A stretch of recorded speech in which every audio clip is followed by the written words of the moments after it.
Have you ever been in a hard season and caught yourself thinking, well, maybe I just need to have more faith? Like if you could just believe, a little stronger or feel a little bit more steady or stop questioning things entirely, then maybe everything in your life would shift. So you pray more and you try to get your thoughts under control and you tell yourself, do not doubt. And on the outside, it might even look like you're doing everything just right. But underneath the surface, there's this, quiet pressure. Like, why isn't this working? What is wrong with me? Why do others seem to have more faith than I do? Well, I want to slow this down for a second because I think that a lot of sincere Christians are sitting right there and they don't even realize that the issue might not be their effort. It might be what their definition of faith is. So let me just say this clearly. The lie that Christians believe about faith is that faith is belief or feeling alone. When in reality, biblical faith is grounded in truth. It's expressed through trusting Christ and it's lived out in surrender and obedience. Now, if we get that wrong, then everything downstream ends up becoming confusing because you can love Jesus, you can believe the Bible, and you can be trying really hard and still feel like your faith isn't doing what you thought it should be doing. And you've probably heard things like, just have faith and don't doubt. And when life doesn't shift, it's really easy to turn that inward. Maybe I'm the problem. Maybe my faith is weak. Maybe God's waiting on me to get something right. Now, I've seen this close up, even in very strong Bible-believing circles. Not always said out loud, but sometimes it's just sitting there under the surface. You want to be faithful. You're not trying to reject the truth, but somewhere along the way, faith got tied into how you feel instead of how you follow. And most people, they don't even realize that this shift has taken place in their life because culturally, we've been trained to look inward, to manage our thoughts, to fix our mindset, to stay positive. But biblical faith, it is not centered on our mindset. It is centered on Christ. So let's define this carefully because this is where things get very blurry. In the New Testament, the word for faith is pistis. And it doesn't just mean belief. It carries the idea of trust, resilience, even faithfulness. Historically, Christians have understood faith as having three parts. You know what's true, you agree that it's true, and then you actually trust Christ. That last part is where everything shifts because it's one thing to say, I believe in Jesus. It's another thing to entrust your entire life to him. James puts it bluntly. James 2:19 says, you believe that God is one. You do well. The demons also believe and shudder. So even the demons have correct belief. They're not confused about who God is, but nothing in them moves them towards him in surrender. So clearly, belief by itself is not what Scripture means by have faith. This is where things drift. Faith gets reduced to having the right thoughts or having the right feelings or being spiritually strong or staying confident no matter what is happening around you. But when you look at Scripture, faith is consistently tied to trust, and that trust shows up in how someone lives. If we open our Bibles to Romans 1:5, it calls it the obedience of faith. Now that phrase matters more than we think because we're not talking about obedience instead of faith.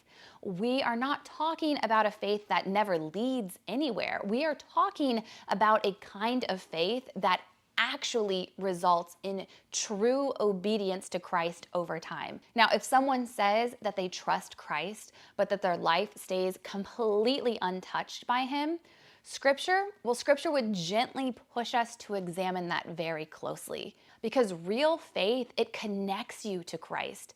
And when that connection to Christ is real, something radically starts to change.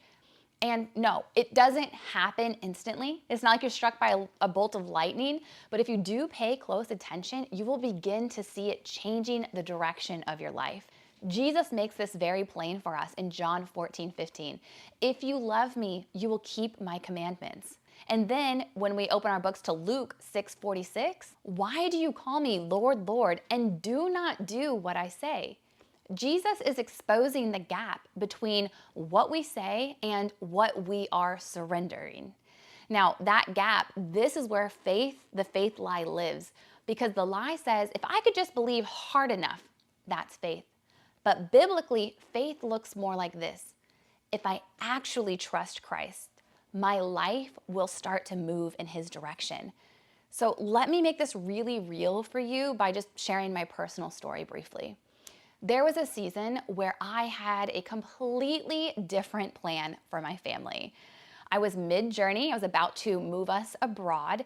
And then the Lord abruptly stopped me in my tracks and asked me to do a complete about face.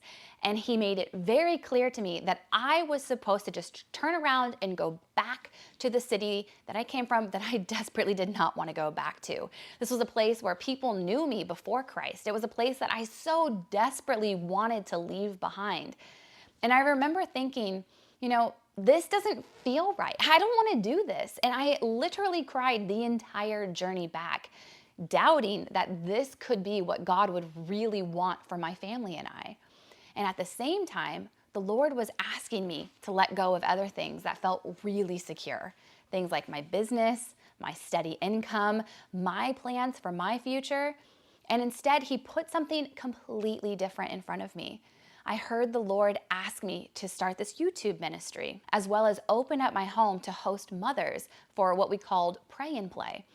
And he asked me to build something that didn't look stable on paper. Everything in me just wanted to pump the brakes, say no, hold on to the worldly securities that I knew.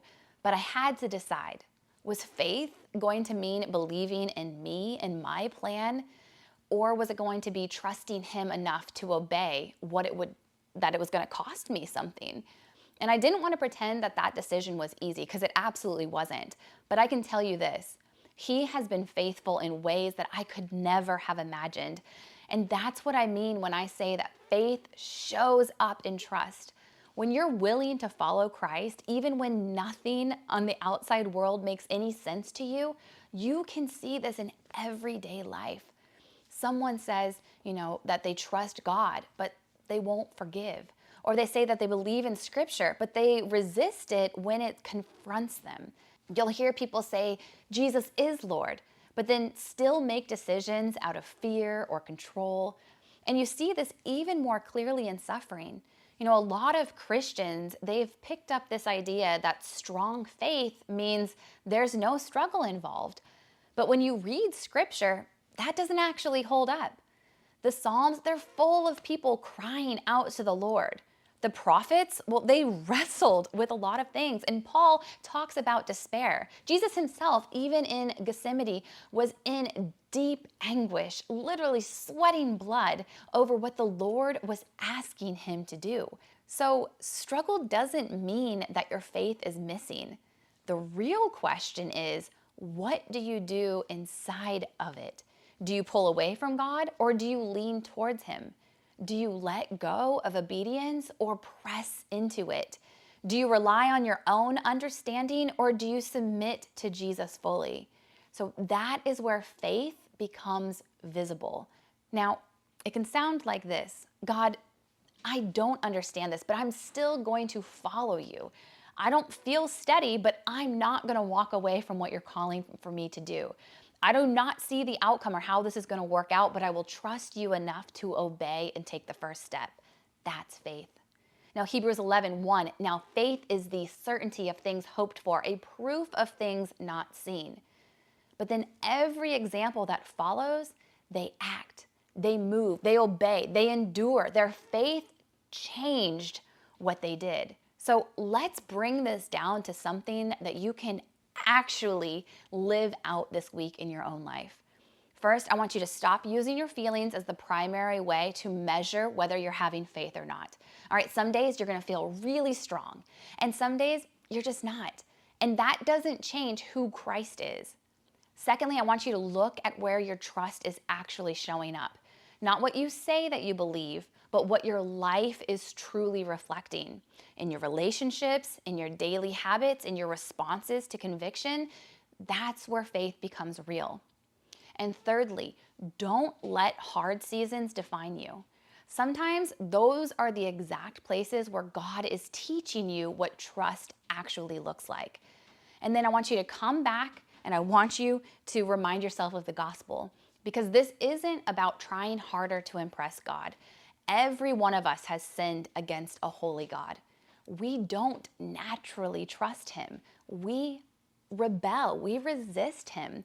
But Jesus stepped in and he lived the life we couldn't live. He died for our sin. He rose again, and now he calls us not just to believe he exists, but to trust him, to follow him, to belong to him. Galatians 2:20 says, I have been crucified with Christ, and it is no longer I who live, but Christ lives in me. And the life which I now live in the flesh, I live by faith, the Son of God. So here's what I want you to do this week. I want you to pick one area of your life where you say that you are trusting God. And I want you to ask yourself honestly, if I'm actually trusting him here, what would obedience look like? Then get a pen and paper, write it down, pray through it, take one step. And I'd really love to hear what answer you've come up with in the comments below. What's one area that God is asking you to trust him through obedience right now? You never know. Your answer might just help someone else connect the dots in their life. Now, if you want to go deeper, not just understand this, but actually live it out amongst a body of believers, come join us inside of the Narrow Pathfinders. This is where we're opening up scripture together, we're building discernment, and we walk this out in real life. And before you go, let me connect this to what's coming up next. All right, because once you start seeing faith this way, something else, it really becomes very obvious, and we've got to talk about it. There's a habit that a lot of Christians have where it feels completely harmless. It feels productive even, and it is slowly replacing time with God. It's filling up our minds, but it's not actually growing us closer to him. And most people don't even realize that they're doing it or that it's happening in their life.